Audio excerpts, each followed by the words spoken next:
Hi, and welcome back to Blue's Garden. Surviving the near Gale Force. Hi, and welcome back to Blue's Garden. Surviving our near Gale Force winds and torrential downpours. Let's go take a look at what happened and see if anything got damaged. And I should say, see what got damaged.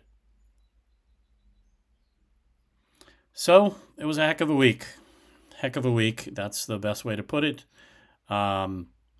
We had some wild times. We had high winds. I think our max winds were 50 plus knots. That's solidly into gale force winds here on the Cape.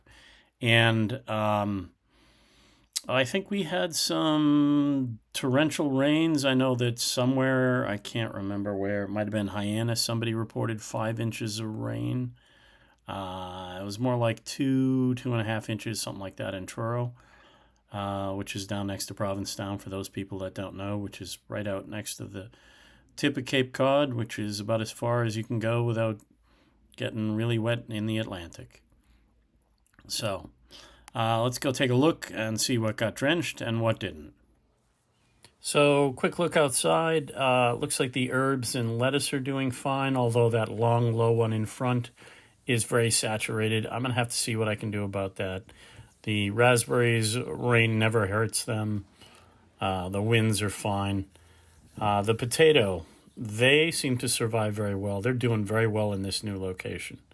One Adirondack red, one Adirondack blue, one dark red Norland. These are bags full of, and then 2 bags full of Yukon Gold. I have a few more bags of surprise. I just don't know what's in them. They were the leftovers and I didn't label them. So the Roma tomato that I have outside in this garden, that first one looks a little rough. Just a weaker seedling. And but then 5 others. Then as you walk down, it looks like there might be some rabbit damage from that one Catskill Brussels sprout that's just getting chewed.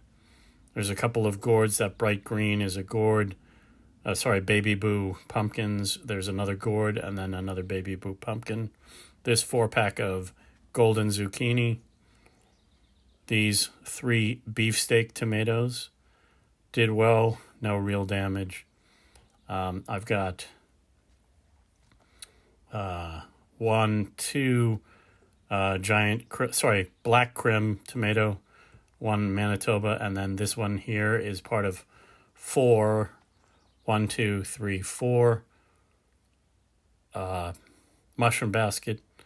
Then I have the 1, 2, 3 butternut, 2 bags of carrots, 2 25-gallon grow bags of carrots, 2 pineapple tomato, 2 Brandywine yellow. Those are the hardiest of all of mine.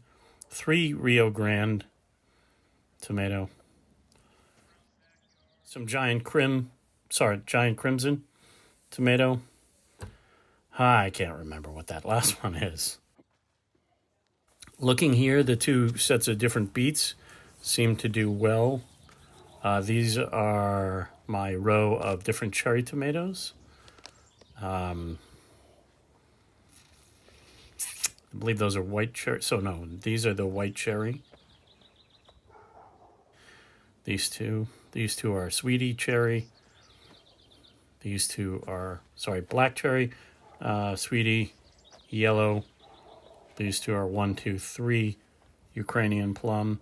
These will be the future home 25-gallon grow bags for cucumbers, a couple of bunching onions. These 8 will be for peppers in this garden. Then I have, 5 species of onions growing in here and 1 set of shallots growing. There's a little bit of damage. Maybe a rabbit nibbled 1 or 2 things. The garlic seems to be doing extremely well. And then the peas, which are between the garlic and that rope on the left, are heavily damaged by rabbits. There's just 1 that survived to any kind of height. Everything else is 2-3 inches tops. Well, outside doesn't look too bad. Indoors, I got a situation going on that I got to deal with. I don't mind some plants going outside a little early. They can deal with a little more cooler temps than others. But two plants that I don't like putting out early are peppers. They like a much warmer climate than most everything else. And cucumbers really are sensitive to the temperature of the soil. And I got a situation with my cucumbers inside. So I've got a bunch of cucumbers growing. There's four seedlings that are Sumter, and I've got little fruit growing on them. And I don't have a lot of pollinators in my basement, so I'm guessing these are all going to be sterile. I should have pinched these off. Unfortunately, I have a weird schedule, so that I didn't. All in all, the end of May gale with the inches and inches of water. I survived mostly. Like I said, I only lost a couple of plants here and there. And some of those were the weaker seedlings anyway, so I knew that was going to happen. I've still got maybe 30 or 40 tomatoes in backup, at least 3 dozen, so let's call it that, 36. And I'm about to start seedlings for another round of Roma tomatoes. I always start a second batch right around June 1st, and they will go in and replace some of the determinants that are done fruiting and growing, and that way there I have a second flush of tomatoes to pick. Next up is hopefully getting the cucumbers outside and the peppers outside. That might or might not be in time for the next video. I really have to watch the soil temps to see what we're doing, and I think we're not getting any more of these weird storms that just dump inches and inches of rain in the next week or two. So that'll help. Anyway, thanks for watching.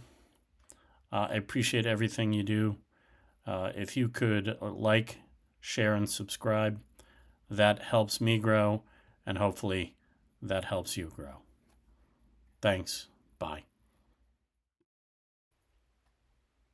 Thanks. Please like, share, and subscribe.